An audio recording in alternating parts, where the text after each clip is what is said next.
I am pleased this morning to provide this Honorable House with an update on the government reform initiative. Mr. Speaker, I can advise today that responsibility for government reform now falls under the remit of the Minister of Legal Affairs and Constitutional Reform. Honorable members will recall that the strategic planning framework was tabled in this Honorable House in May 2019. The planning framework serves as a starting point towards the building of a comprehensive roadmap to realize government reform. The plan highlights the current state and anticipates a future state towards a vision of a future-forward government for the people of Bermuda, with the purpose of enhancing the lives of the people of Bermuda. Mr. Speaker, honorable members will recall that our initial priorities were the information and technology components as well as the people components of the plan. I am pleased to advise that significant steps have been taken to strengthen our public officers through enhanced training efforts as well as to improve and upgrade the government's information technology infrastructure. Simultaneously, the government has started a process to assess the public value of existing services to determine which services will be offered in the future. Mr. Speaker, the initial work started in fiscal year 1920 with a series of strategic alignment workshops for the executive leadership team and management of the public service. Key performance indicators and metrics for all departments were developed, set out in business plans, and ultimately included in the budget book. Mr. Speaker, in June 2020, the Management Services section facilitated additional workshops. These workshops focused on assisting departments with further refining their mission, operating models, and opportunities for improvement within the context of business continuity and recovery following the COVID-19 business disruptions. Mr. Speaker, these activities were an essential step towards the achievement of the detailed objective: develop and approve a 5-year public service plan that requires the review and justification of services provided by government by 2020. The development of the public service plan is expected to realize a future state where government only delivers services that are justifiable and add value to society. Mr. Speaker, the government has already completed the public value assessment. The initial step included the delivery of a reliable methodology and digital tool. A hybrid of the well-established APEX methodology was selected.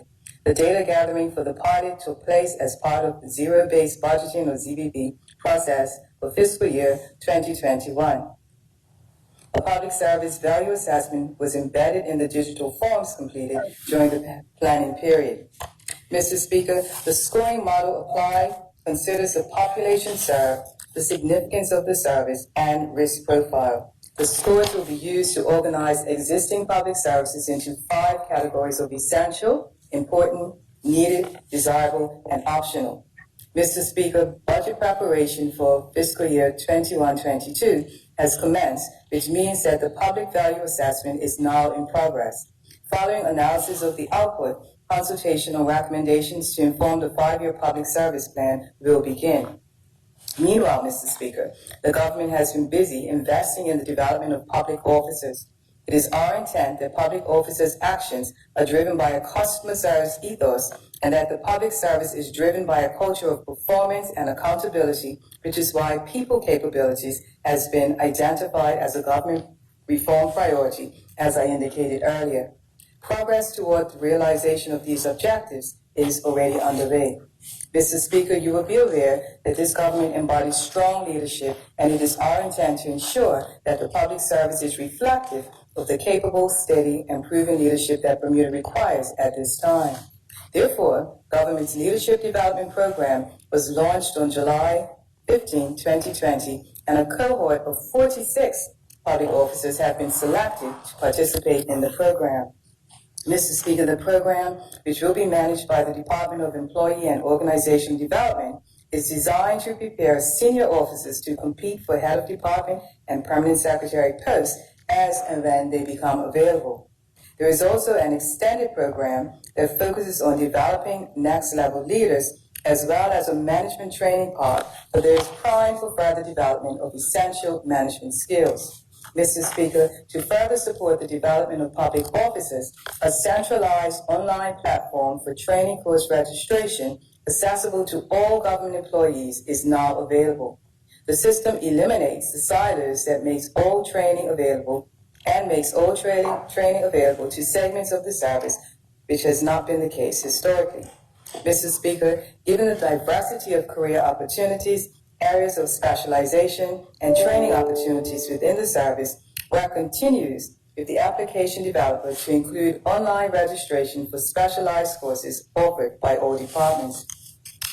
This centralization is aligned with the human resources amalgamation efforts currently underway, bringing together the historic 12 human resource units across the service, creating efficiency and eliminating duplication.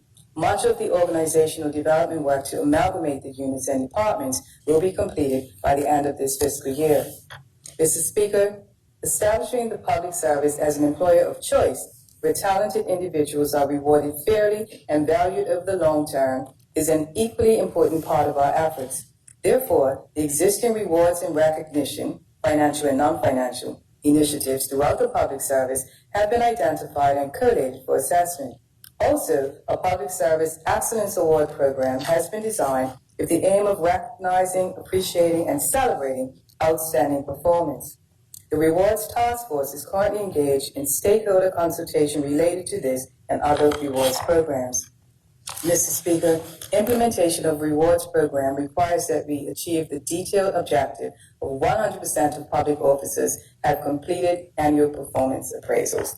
I am therefore pleased to report that the Human Resource Management Information System, or HRIMS, has been expanded to include a module for the digital completion and submission of performance appraisals.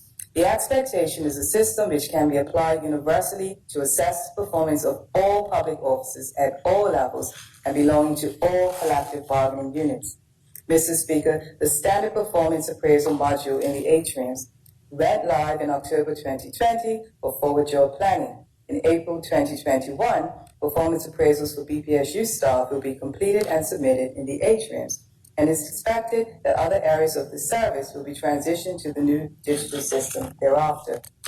Mr. Speaker, implementation of this digital performance management tool supports both our efforts to develop and recognize the talent within the service, as well as our efforts to achieve 100% paperless processing by 2023.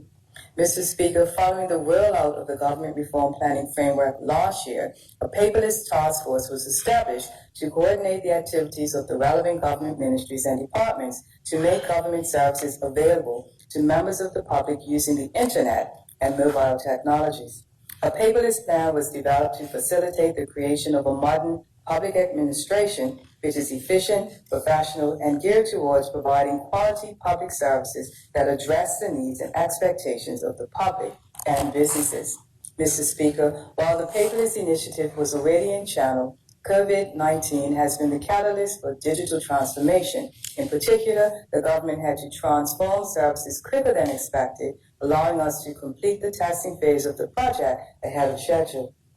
During the period of the lockdown, the paperless team delivered 13 digital forms and applications to support COVID-19 control measures. Mr. Speaker, the pandemic has led to almost all government departments making progress towards digital transformation. In accordance with the paperless plan, however, approximately 20 customer-facing government departments are now scheduled for phase 1 of the government-wide digitalization effort to transform, in the first instance, customer-facing forms. .NetNuke or DNN software is being used to achieve the objectives of digitalization of services.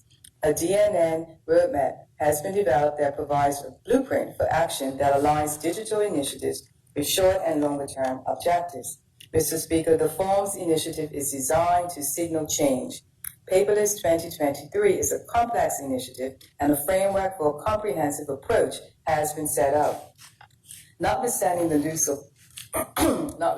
use of a core team that has already been driving this initiative, training for super users throughout the service is scheduled to commence in the first quarter to the new year and will continue for a 3-month period. The training will provide knowledge of building forms within the DNN content management system. Mr. Speaker, super users will learn best practices using software to build forms and basic applications and will have the chance for hands-on application of new skills. The training course will highlight the new features available in DNN and how to optimize day-to-day tasks to include privacy, security, and access control. Once super users complete training, they will provide support to the overall digitalization initiative. Mr. Speaker, through this training effort, we are building internal capacity and preparing our employees for the technological shift in the delivery of public services. Overall, our paperless activities are designed to strike the appropriate balance between an internal focus on efficiency and effectiveness and an external focus on creating value to society. Mr. Speaker, this status update is a mere snapshot of implementation activities associated with the Government Reform Initiative.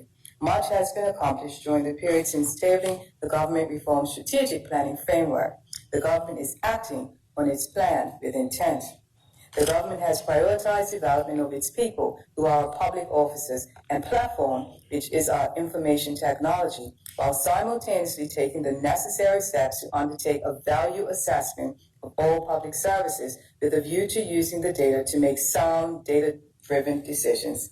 I look forward to providing a further update following the outcome of the public service value assessment and expanding on the impact that its results will likely have on the delivery of public services in the future. Thank you, Mr. Speaker.